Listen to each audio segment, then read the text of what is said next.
Every single person watching this right now has felt it. That strange pull, that moment where something appears inside your mind that was not there a second ago. A melody, a sentence, a solution to a problem you did not even know you were solving. The psychology of creativity is not about talent. It is not about intelligence. It is about why your brain, right now, thinks in ways that most people will never understand.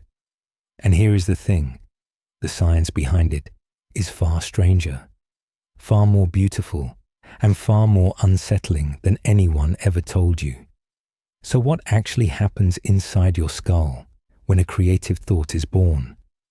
What separates the person who stares at a blank page and sees nothing from the one who sees an entire universe waiting to be written? The answer lives deep inside the architecture of your mind. And by the end of this journey, you will never look at your own thoughts the same way again. To understand creativity, you first need to understand that your brain is not one single thing. It is more like two very different people living inside the same house, and most of the time, they cannot stand each other. The first one is a dreamer. Scientists call it the default mode network. This is the part of your brain that activates when you are doing absolutely nothing, when you are staring out a window on a rainy afternoon, when you are lying in bed at 3 a.m. and your mind starts wandering to places you did not ask it to go. This network is responsible for imagination, for daydreaming, for those random connections that seem to come from nowhere. It is the part of you that can picture a sunset on a planet you have never visited. It is the reason you can close your eyes right now and build an entire world that does not exist. It is the engine behind every what if you have ever whispered to yourself in the dark. And what is truly remarkable about this dreamer is that it never stops working. Even when you think your mind is empty, it is not. It is making connections you are not aware of, pulling fragments from old memories, stitching together experiences from years ago with feelings you had yesterday, mixing a conversation you overheard at a grocery store with a photograph you saw when you were 12. It works in the background like a silent engine, building ideas you will not discover until days or weeks later, when they suddenly rise to the surface in the shower or on a long drive, and you think to yourself, where did that come from? The answer is that it came from this dreamer who was working on it long before you were paying attention. Every creative breakthrough you have ever had started as a quiet whisper in this network, a whisper you almost missed. The second one is an editor. The executive control network. This is the part of your brain that organizes, plans, judges, and filters. It is the voice that says, that idea is not good enough, or that does not make any sense. It is the reason you can sit down and outline a project. It keeps you focused. It keeps you grounded. It is the part of you that turns raw, messy inspiration into something structured and coherent. And in most people, these two networks take turns. When one is active, the other shuts down. They work in shifts like factory workers who never meet. The dreamer dreams, the editor edits. And they do it separately, in their own time, in their own space. But here is where it gets interesting. In highly creative people, something unusual happens. Both networks light up at the same time. The dreamer and the editor start working together, side by side, in a kind of beautiful chaos that the average brain simply cannot pull off. Imagine a profile of a painter sitting in her studio. She is staring at a half-finished canvas. Her dreamer is throwing wild ideas at her, splashes of color that make no logical sense. Images pulled from childhood memories, from the smell of rain on hot concrete, from a song she heard 6 years ago in a city she barely remembers. And at the exact same time, her editor is quietly sorting through the mess, keeping the gold, discarding the noise, asking calm, steady questions. Does this serve the piece? Does this feel true? This is the architecture of originality. It is not about having more ideas. It is about having two opposing forces inside your mind that have learned to dance instead of fight. Most people experience creativity as a spark followed by doubt. The idea arrives, and then the critic tears it apart. But in people with this dual activation, the spark and the critique happen together. The idea is born already half refined, already carrying a shape. And this dual activation explains something that creative people have felt for centuries, but could never put into words. That feeling of being torn, of being pulled in two directions at once. The joy of creation mixed with the agony of self-doubt. The excitement of a new idea crashing into the fear that it is not original enough. It is not a flaw. It is not something broken inside you. It is the machinery working exactly as it should. The tension between imagination and judgment is not something to fix. It is the very thing that makes original thought possible. Without it, you would have chaos without structure, or structure without soul. But this gift comes with a price that nobody talks about enough. And that price is felt not in the mind, but in the body, in the chest, in the pit of the stomach where emotions live before they have names. Creative minds do not just think differently, they feel differently. And this difference is not subtle, it is seismic. Psychologists use a term called thin boundaries to describe this phenomenon. Most people have thick psychological walls between their inner world and the outer world. They can separate their emotions from their environment with relative ease. They can watch a sad movie and walk away unaffected 5 minutes later. They can hear harsh criticism at work and shake it off by dinner. But people with thin boundaries do not have that luxury. They absorb everything. The mood of a room seeps into them like water through fabric. A harsh word does not just sting for a moment. It stays with them for days, echoing in quiet moments when they are trying to sleep. A beautiful piece of music does not just sound nice. It physically aches somewhere behind the ribs, in a place they could not point to on a map of their own body. Imagine a narrative illustration of a writer who sits in a crowded coffee shop. Everyone around him is chatting, laughing, scrolling through their phones. But he is quietly drowning. Not in sadness exactly, in everything. He can feel the tension between the couple sitting in the corner booth. He notices the barista's forced smile and wonders what is going wrong in her life. He picks up on a frequency that most people are simply not tuned into. He sees the world in higher resolution than the people around him. And this is both his superpower and his curse. But because you cannot turn it off, you cannot choose to stop feeling. The volume knob is missing, and the world is always loud. This heightened sensitivity is directly linked to creative output. Research has shown that people who score high on openness to experience, one of the strongest predictors of creativity, also tend to experience emotions more intensely. They feel more, they notice more, they are affected more. And because they cannot shut the world out, they are driven to process it.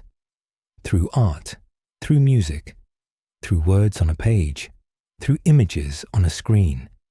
Creation becomes a form of digestion, a way of taking in everything that floods through those thin walls and turning it into something that can be held, examined, and released. Without that outlet, the input becomes overwhelming. The feelings pile up with nowhere to go. And that is when creative people start to feel like they are carrying a weight that nobody else can see. And this is where the loneliness creeps in. Not the kind of loneliness that comes from being alone in a room. Something deeper.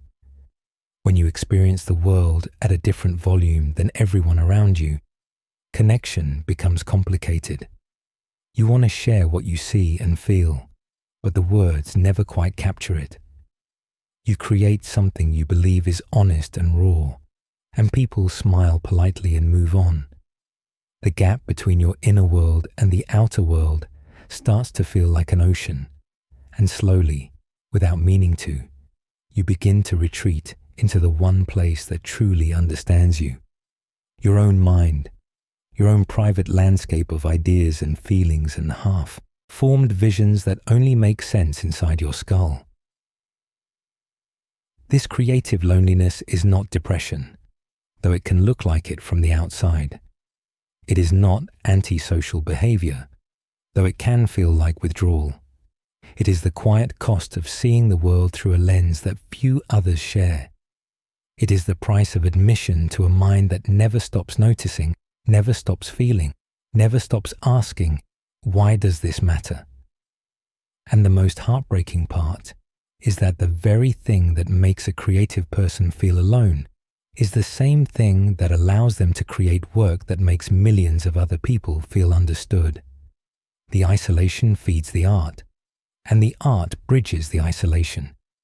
It is a loop that never fully closes, a circle with no beginning and no end. Now, there is a state that every creative person chases whether they know its name or not. A moment where the noise stops, where the self-doubt disappears completely, where time bends and warps and hours feel like minutes and minutes feel like seconds, and the entire outside world falls away. Psychologists call it the flow state. Athletes call it being in the zone. Musicians call it being locked in. Whatever you call it, it is one of the most fascinating and mysterious things the human brain is capable of doing. And understanding how it works changes everything about how you approach your own creative process. Flow happens when the challenge of a task perfectly matches your skill level. Not too easy, or you get bored. Not too hard, or you get anxious. Right in that sweet spot where your brain has to stretch just enough to stay fully engaged. And when you hit it, something remarkable occurs. The prefrontal cortex, the part of your brain responsible for self-awareness and inner criticism, actually quiets down. It does not shut off completely, but it stops screaming. The voice that says you are not good enough, and who do you think you are, lowers to a whisper and then to silence. And in that silence, something else takes over, something older, something deeper, a part of you that does not need permission to create. Consider a narrative illustration of a musician sitting at a piano late at night. She starts playing, and at first, she's thinking about every note, her posture, her timing, whether the melody sounds right, whether the chord progression is too predictable. But somewhere around the 10-minute mark, something shifts. Her fingers start moving on their own. She is no longer playing the piano. The piano is playing her. She has lost herself completely. And in that loss, she has found something far more powerful than conscious effort could ever produce. This is the flow state paradox. You cannot force it. The harder you try to enter flow, the further away it moves. It requires a strange act of surrender, a willingness to let go of control and trust that the deeper parts of your mind know what they are doing. And this is incredibly difficult for creative people because their editor, that executive control network we talked about, is always on guard, always watching, always judging, always whispering that this is not good enough and you should start over. Flow asks you to tell that voice to sit down and be quiet. And for people whose entire identity is wrapped up in the quality of their work, that is one of the scariest things in the world.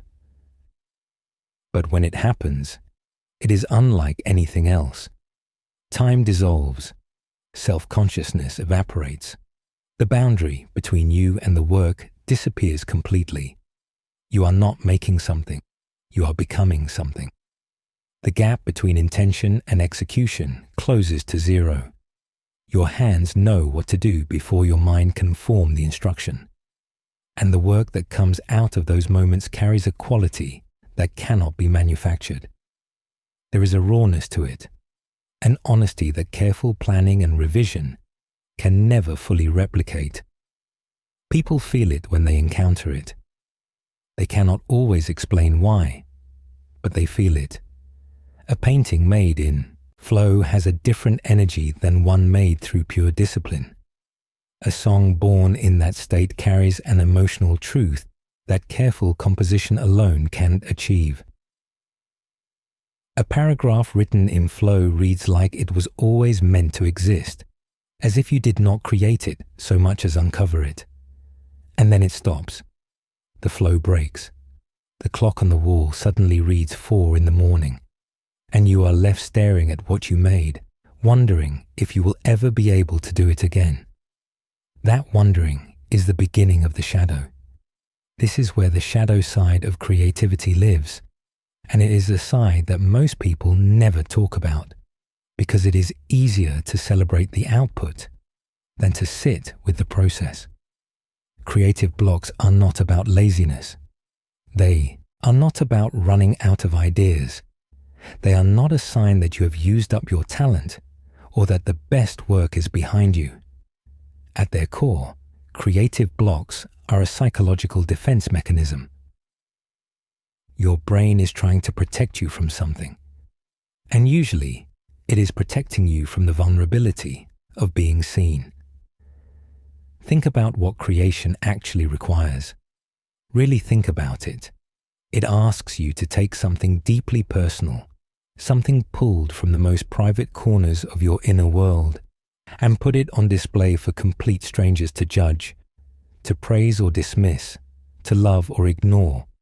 That is terrifying, and your subconscious knows it even when your conscious mind pretends otherwise. So when the stakes feel too high, when the fear of failure or rejection or exposure gets loud enough, your brain does what brains do best. It freezes. It throws up a wall between you and the blank page. Not because you have nothing to say, but because saying it feels dangerous. Because the last time you put something real out into the world, it left a mark. The block is not emptiness, it is a locked door.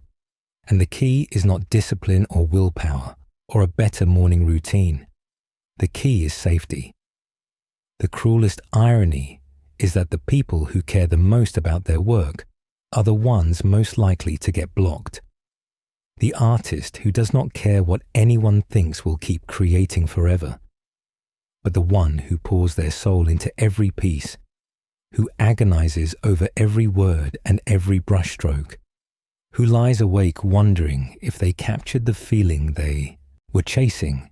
That person is the one who wakes up one morning and finds the well has gone dry.